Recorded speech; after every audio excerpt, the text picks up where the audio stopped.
will be paying competitive rates. I mean, for planting a cover crop and no tillage, for newly implemented practices, we'll be paying $30 an acre. So the value proposition that local team will be communicating together with our nutrient partners, I think will be very attractive for the grower. Welcome to The Future Faster, a sustainable agriculture podcast by Nutrien Ag Solutions, with our very own Tom Daniel, Director of North America Retail and Grower Sustainable Ag, and Dr. Sally Fliss, Director Sustainability Program Design and Outcome Management. This is your opportunity to learn about the next horizon in sustainable agriculture, for growers, for partners, for the planet.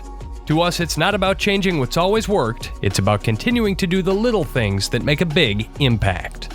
On this week's episode, we're joined by Fernando Candia, Vice President of Carbon Solutions at Bunge, the world leader in oilseed processing. And we're going to learn about a new strategic alliance between Bunge and Nutrien Ag Solutions that creates new incentives for growers to implement sustainability practices.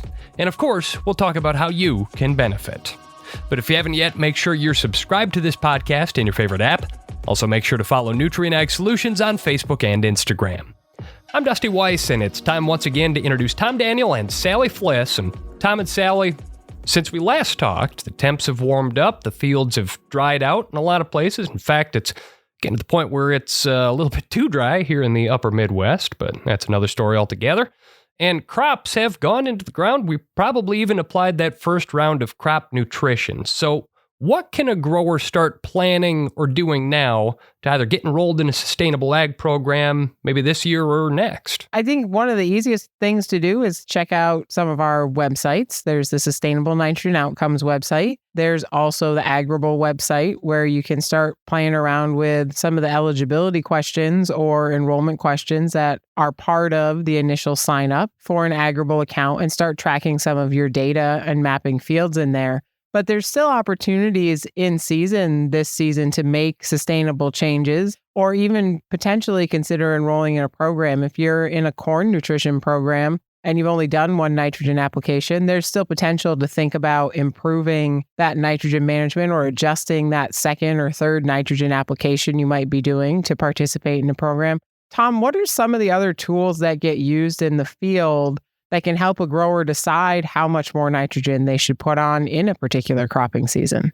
Well, there's all kinds of testing things that we can do in the field. And obviously, one of the first things that most growers will want to do is a soil test. Hopefully, it was done last fall or sometime before the spring crop was planted, just so we know what nutrition's available in the soil and we got an idea of what we're working with. And then obviously, as the crop is growing, what does a tissue sample look like? We can pull off some of the active growing foliage of the plant, and we can send it in, and within just 24, 48 hours, we can get back a report that tells us exactly what's the missing ingredient to a maximum production crop. So I think I was telling you earlier, Sally, most of our regions right now are recording lots of tissue samples in the field today, and you're picking up lots of deficiencies, especially in some of the micronutrients that we see out there today. And a tissue sample is, somebody might question, well, is that a sustainable practice? And the answer is yes, because it allows us to pinpoint exactly what the weaknesses are in the production cycle for nutrition,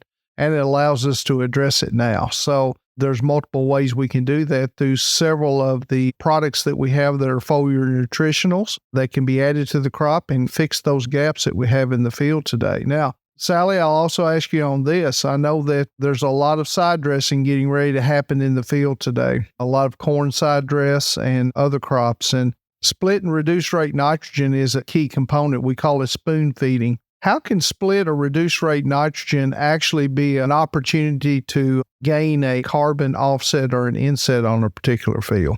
That reduced nitrogen is really the key, Tom. So our strongest program right now, our Sustainable Nitrogen Outcomes program, is based around a rate reduction. It's that minimum 5% rate reduction. And then the addition of a nitrification inhibitor or other enhanced efficiency product can often help you get to a higher outcome payment because you're paying on the tons of nitrous oxide carbon equivalent emissions that you achieve in that reduction of rate. But it's really tied to rate reduction as the first thing. And so if you're at a point where you're able to go out and pull some tissue tests or I don't know how many still get done. There used to be the pre-side dress nitrate test for soils. That's also an option to really fine tune the amount of nitrogen you're going to put on the field. And if you end up thinking about being in a place where you're going to apply less nitrogen than you have in previous cropping seasons on that crop, then you could get enrolled for a program that'll pay you for that emission reduction in our Sustainable Nitrogen Outcomes program.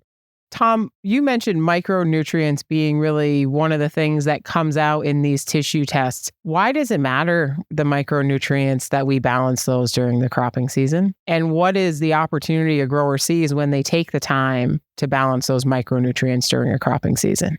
Well, most of the time when we talk about nutrition, most growers think about nitrogen, phosphate, and potassium, right? Those are the big three. But in truth, some of the micronutrients can have a direct impact on the uptake of other nutrition that's in the soil. So if you don't have enough boron, for instance, then the reproductive cycle of the plant is not going to be as vigorous as it should be. And so the idea is, if I can foliar apply a boron type product later in the season, I can gain increased optimization for grain field, for instance, or some of the different things associated with that.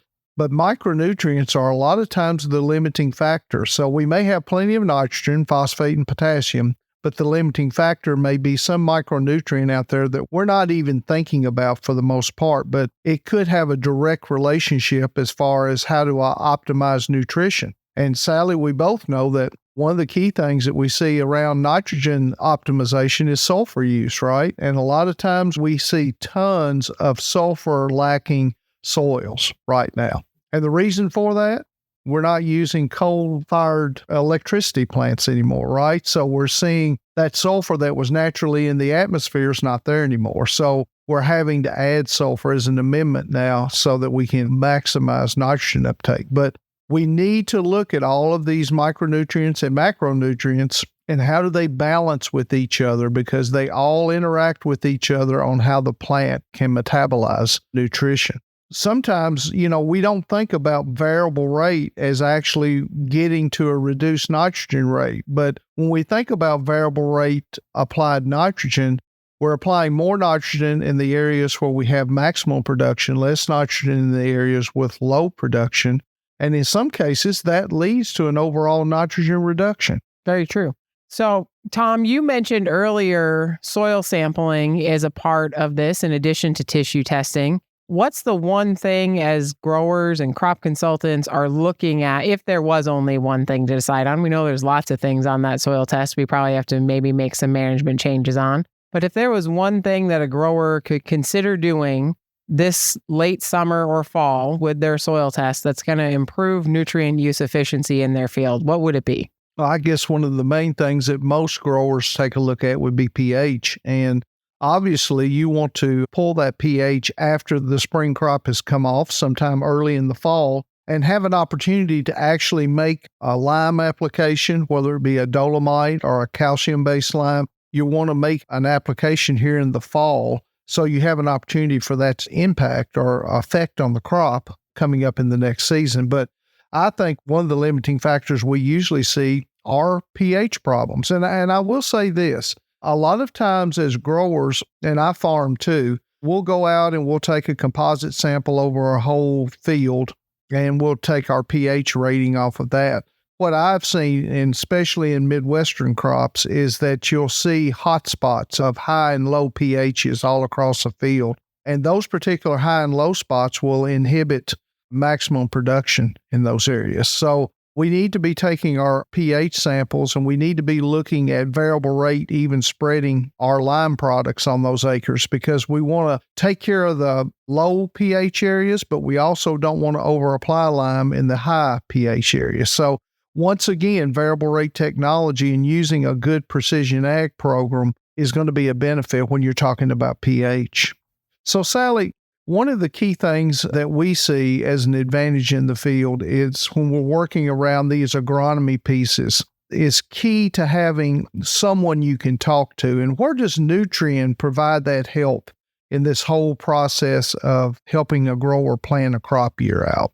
Those crop consultants, the boots on the ground, Tom, are there probably talking to growers at least 5 days a week. Some growers maybe 7 days a week, helping troubleshoot as you pull a tissue sample, getting the results back, figuring out what the next step is that's needed, diagnosing things other than nutrient problems in the field, pest management, crop scouting, taking those soil samples, getting them scheduled, analyzing the data to create those variable rate maps that you were mentioning. So those boots on the ground are just a huge part of how we help support the grower make those sustainability and just everyday cropping decisions. You know, Tom and Sally, a lot of good information that we've covered here. And if someone's interested in learning more, maybe figuring out how they can get involved, where should they start? Dusty, they can visit our Sustainable Ag webpage at nutrienagsolutions.com/FarmSmart, and they can submit a form to inform us of their interest in Sustainable Ag programs, signing up for Agrible, anything that the Sustainable Ag team has going on. And that's both for crop consultants and growers in the field. And you know, guys, another great reason to get enrolled is that so many of the sustainability incentive programs are geography specific because, of course, we talk all the time, not all practices are right for every climate and every farm field. And so coming up after the break, we want to talk about a new strategic alliance with the world leader in oilseed processing, Bunge, that is going to bring new sustainability incentives online for growers in parts of the Midwest. That is coming up in a moment here on The Future Faster.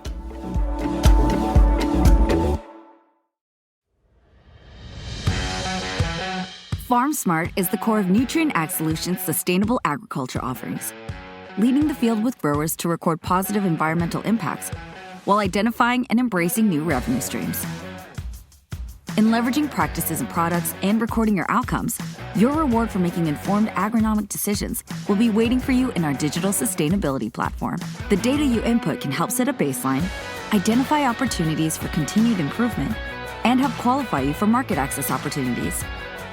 We're here to maximize incentives and help ensure the legacy of your operation.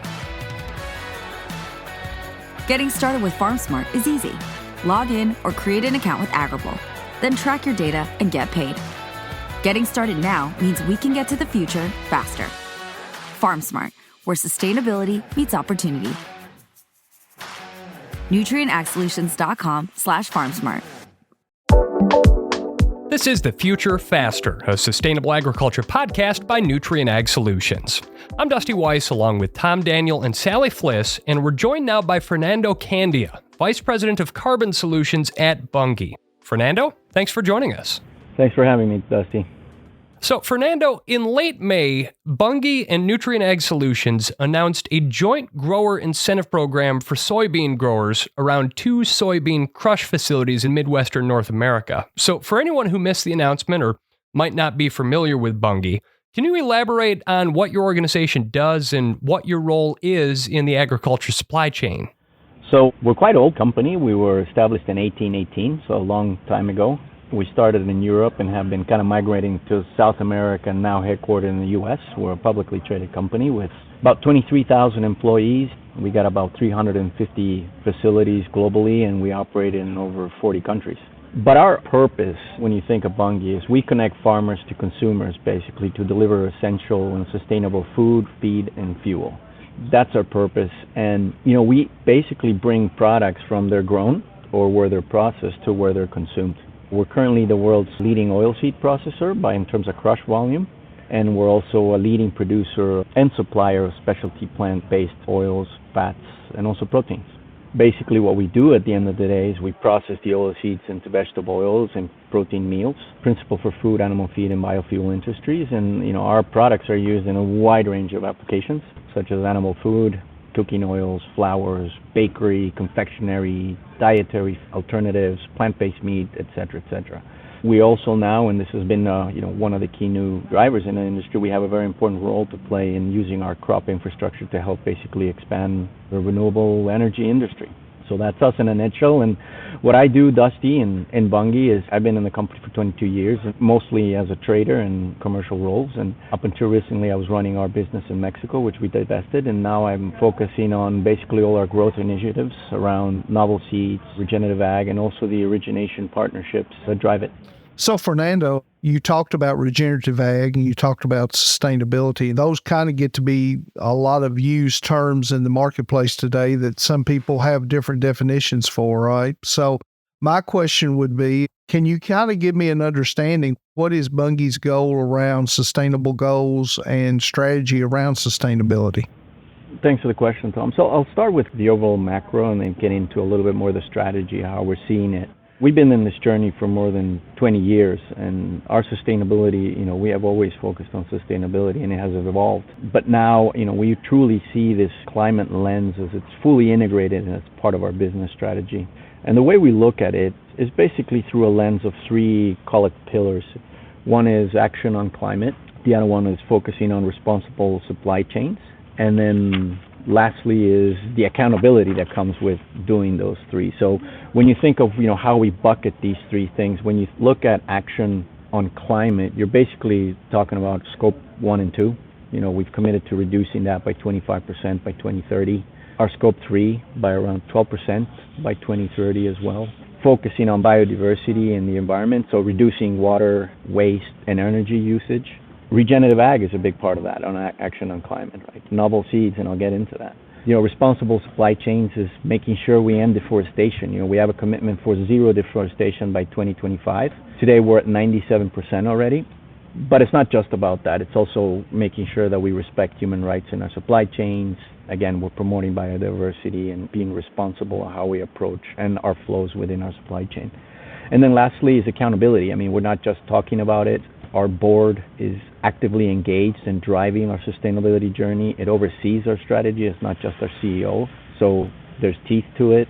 We've committed, as I said, to third-party verifiers. With SBT as our key driving force around our action and climate. But we're also working with many partners that have a stake in this with us as well. So we take accountability seriously. But more importantly, that we're thoughtful in these commitments and making sure that through a lot of the partnerships that we're driving, we choose the right partners so we make sure we deliver on them. These are the three pillars. And then when you think about kind of what are we doing about it, like how do you do these three pillars? Well, we're focusing on four things that are driving a lot of these action on climate. One is regenerative ag, which I'm sure we're going to get into. Novel seeds and cover crops, which you think play a key role. Renewable fuel feedstocks, we feel we have a role to play. So it's not just about, we provide a lot, soy oil and canola oil from our crush plants for the renewable fuel industry. But we also provide a lot of the oils that end up turning into UCO to a lot of the customers is use of vegetable oils, right? We sell a lot of the proteins to a lot of the customers that ultimately produce animal fats that come out that also are used for the renewable fuel industry. So we're a key part of this supply chain. And then lastly, plant-based foods, lipids, and proteins, which we also see as one of the pillars of making sure we have an action on climate. And in these four pillars, if you want to think of these strategic pillars, we're working on with many partners to make sure that we can deliver on that and ultimately drive our action on climate, making sure we have responsible supply chains and the accountability around it. Fernando, looking at what we put forward for the 2023-2024 program that we've announced with Bunge, can you describe that offering at a high level to the audience? Where are we going to be operating? What are the crops we're looking at? And what are some of the outcomes that we plan to calculate working in this program? Sure. The initial program will be focusing on soybeans grown in regions that are close to two crush facilities. One is our Council Bluffs, Iowa facility, and the other one is our Decatur, Indiana. And then obviously as part of the future and seeing how our partnership evolves and how this program evolves, we have a lens on potentially expanding this to other locations and also expanding other crops, or at least that's the ambition, and hopefully that's where we can get. We ultimately don't want to just focus on two plants. We want to do it at scale. That has always been one of the key principles of how we look at solving for regenerative ag. And basically what we're initially focusing on is on practices. So basically cover crops, reduced tillage, nutrient management, and responsible pesticide use. So those are going to be the targets that we're going to focus on initially, but ultimately we want to focus on outcomes, Sally and Tom, and this is at least through the lens that we have at Bunge, and I think we share that vision, is it's about outcomes, right? It's about delivering reductions in tons of CO2. These practices are obviously are key drivers of that, and we're going to be starting by paying for those practices, but ultimately we want to move on to outcomes. We're going to be using your platform, your experience in driving this. We're going to be using Agrible to basically collect the data, track the data, But more importantly, and I think this is why we're excited about it, is using your expertise and your advice that you're going to be driving ultimately with a grower in how to achieve this and how to work on this. And I think that's one of the key anchors of our partnership, at least how we see it, is your expertise combined with our franchise to be able to move these products and these environmental attributes. We really think is going to be very attractive for the grower to sign up. So, Fernando, one of the key things that we've seen is obviously a lot of what we're talking about are started with agronomic practice changes on the farm, right? So we're trying to drive unique changes on the farm, whatever they are. Cover crops is going to be one of those, right? But we've got no-till, biodiversity, multiple different things. Obviously, Bunge's also engaged in novel seeds, as you've said earlier. We're going to see some introduction of oil-producing crops that also act as cover crops in the winter. But one of the things that I think makes a real difference in the program that Bunge and Nutrien are working with is that there is some significant, robust grower compensations involved in this process through the Bunge Alliance and through the grain that's being purchased through Bunge. Can you kind of talk about that a little bit and how we're seeing growers being compensated now for making practice changes? Sure. So I think we're in the process of that, of kind of setting those levels, but we'll definitely be competitive with what you're seeing in the industry. You know, we've seen levels, it will depend on the practice, but we'll certainly be in line with what the market is paying. But I think, Tom, in terms of the compensation, for us really is, and this I think is one of the principles we share, is that whole-acre solution is really key, right? Is driving that change and ultimately making sure that this is repetitive and that we can sustain it over a long time period, right?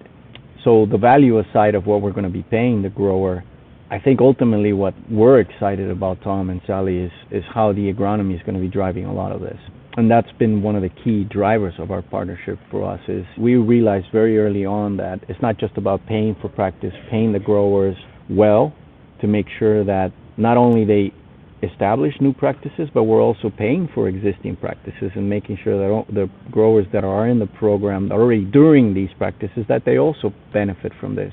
But more importantly is that there's repetition and there's that stickiness to the program, right?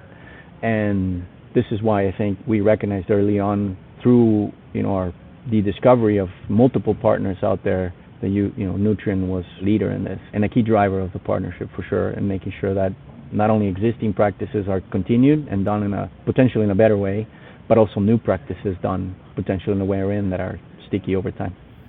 I'm going to change up our questions a little bit here. And Tom, I'm going to go to you with a question, even though Fernando is our guest today. So Fernando's mentioned a couple times how the important part of this partnership or collaboration with them is that agronomic expertise that we have in the field.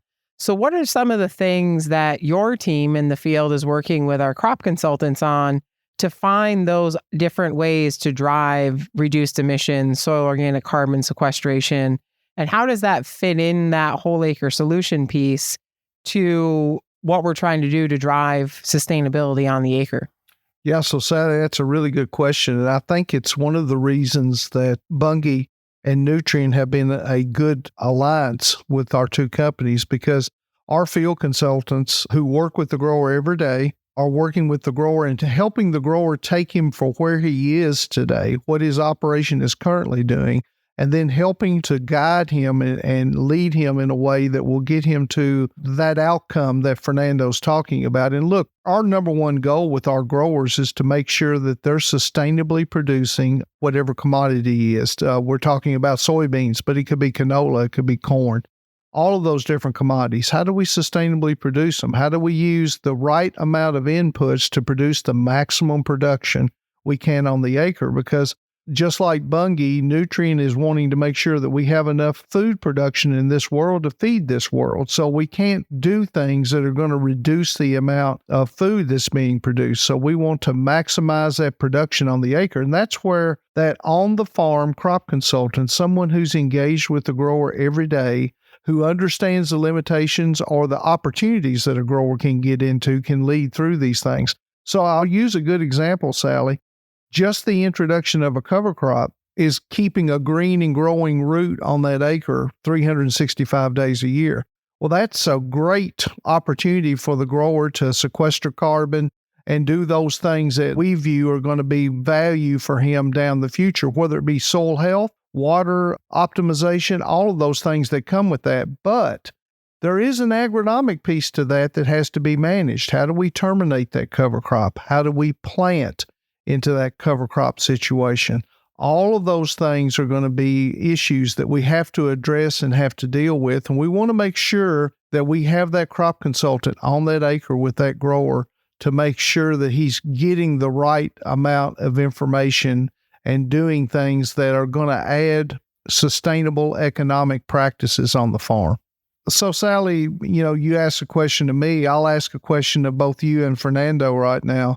Both our companies have a global footprint, and we're both seeing external pressures, global pressures. How do you think each of our companies, do we have a different perspective around these global pressures, or do you think we share that same global pressure footprint today? I think we share a lot, Fernando, on that global footprint and our ability to impact. And I just would be curious from Bunge's standpoint, what else are you guys hearing in the field outside of North America around sustainability and some of the pressures on reporting? We hear very similar things to what we hear in North America in our Australian business. And then I think you mentioned it earlier, as we look at some of our South America business, there is a bit different focus there where it's about deforestation, it's about welfare of employees and that kind of stuff. So I was just curious from your side, what are you hearing from a global perspective? Because we tend to get so focused on what are the outcomes we talk about in North America. Yeah, it's a great question. I mean, for sure, we're seeing the same things, right? 25% of global emissions come from agriculture. So by definition, we're in this together, right? And then when you look at regionally, there's different pressures, if you want to call it. So, you mentioned Australia, where you have a footprint. In South America, for us, it's been mostly a deforestation. That's been one of the key drivers. But it's not just about that. Responsible supply chains, human rights, traceability of these crops and attributes, usage, energy, water, waste. That's in South America, mostly deforestation. When you move to Europe, it's kind of all of the above, right? And there it's even more intense because then you're looking at pesticides, you're looking at seeds, technology, which is very, very restricted. So when you think of kind of the different regions that we're operating, each one has its challenges, and we have similar sustainability demands, some with the full menu, others with less so. But overall, the approach we're taking, Sally and Tom, is a global one where what we're looking at when we think of deforestation, we think of our entire footprint and how we can do better. When we think of energy, waste, and water usage, we think globally. And the same is when it comes to novel seeds and regenerative ag. This is a global lens that we're looking at. Our partnership is most focused in the U.S. at the moment, but we have programs now in South America as well. We're starting them in Europe as well. And the lens is the same, as we want to be able to provide our customers products that have environmental attributes that we, together with our partners, have helped drive reductions in carbon through our products and through our partnership. And that lens is global for us. So I think that's not going to go away. I think the challenge in front of us is very, very tough because reducing carbon is tough. Land use change is probably the biggest driver of this, and deforestation plays a big, big role, particularly in our supply chain, in our Scope 3. That is one of the biggest driver of our Scope 3 emissions and one that we're working hard to reduce. But regenerative ag is also one of the key drivers of it and one area where we can reduce it. But it takes scale, it takes partnerships to accomplish that. So it's not an easy thing to do, and that's why we've been very thoughtful, of who we're choosing our partnerships and why we chose Nutrien as our partner, because we feel it's the right partner to drive scalability and to make sure we deliver on those outcomes and not only reduce our own Scope 3 together with you, but also help our customers.